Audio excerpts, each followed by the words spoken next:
Hello, this is Victor at RestoreYourMercedes.com, and today we're looking at this throttle body here that I just repaired. Right, so this one is basically ready to go, nice and clean, operates great, and this unit is a replacement unit for the other one that I got. Now this one, when I got it, it was like dirty, right? So I cleaned it up, and then after that I opened it up, and when I opened it up, well, of course the wires are bad, right? So that's a given, see right there. But then water damage, and that is a problem here, because even though that can be cleaned up, it was banged around, but this is basically a gunner at this point, because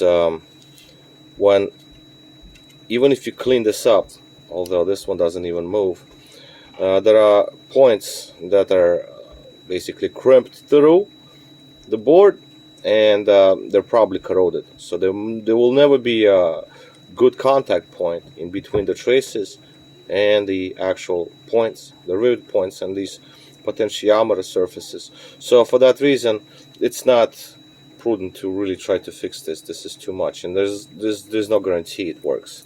So that's why I scrapped it. Then the motor also is seized up, so basically there is nothing good left out of it except for this little stoppie, and the rest can be thrown away, unfortunately.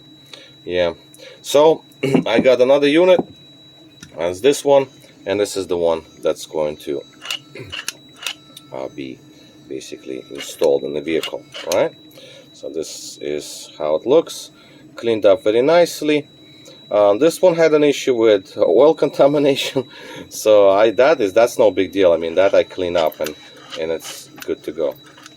So this is the unit, and it's been on the bench for a long time, maybe like 2 or 3 days in a row. I usually don't leave it on the bench for that long, but it just happened to happen, right? So we got like 90s, the temperature wise. See, like low 90s, mid 90s.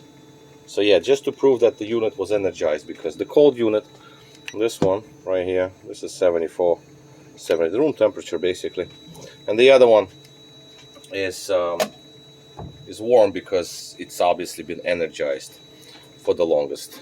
All right, that's my little actuator here.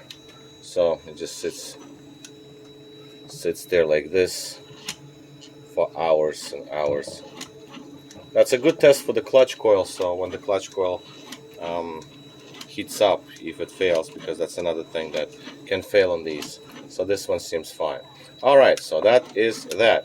Now let's take a look at live data, and let's see what we got there in terms of numbers. So here's the computer. We have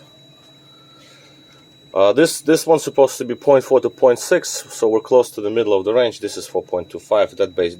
That depends on the control module. So the controller I'm using allows me to open throttle all the way to 90 degrees, whereas the original controller will not.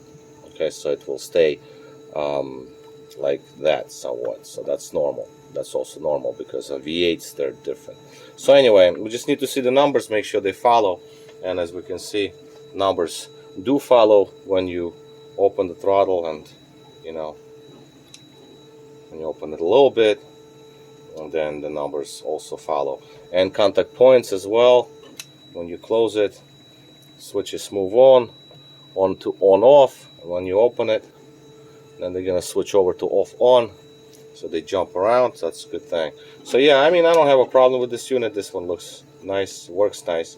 The only thing that this unit is missing is the seal, the gasket here, but usually replace the gasket. And I don't put any silicone on these, but it's kind of tricky to put the gasket under the throttle when it's already in place. So yeah, you can put on a little bit of silicone on the throttle body surface only, not on the intake, but on the throttle body surface, so the gasket remains, just like on this parts unit. This one just got stuck to it, and in reality, this can be reinstalled with the same very gasket. Tighten it up, it's not going to seal. They usually don't they don't leak. they will seal actually again. But again, new gasket put on, it's going to slide around. You can put a couple of dabs of silicone just to keep it in place. That way it's a little easier, I guess. But there is a risk of damaging the gasket when you install the throttle body with the gasket attached. You can scrape it and you can break it, so therefore you might not see the damages. I had a couple of guys who actually put them in, and then they had the air leak because the gasket was damaged. So throttle had to come out again and a new gasket to be installed. Alright, so right now this is it. This unit is ready to go. And this is Victor, RestoreYourMercedes.com. Thank you for watching.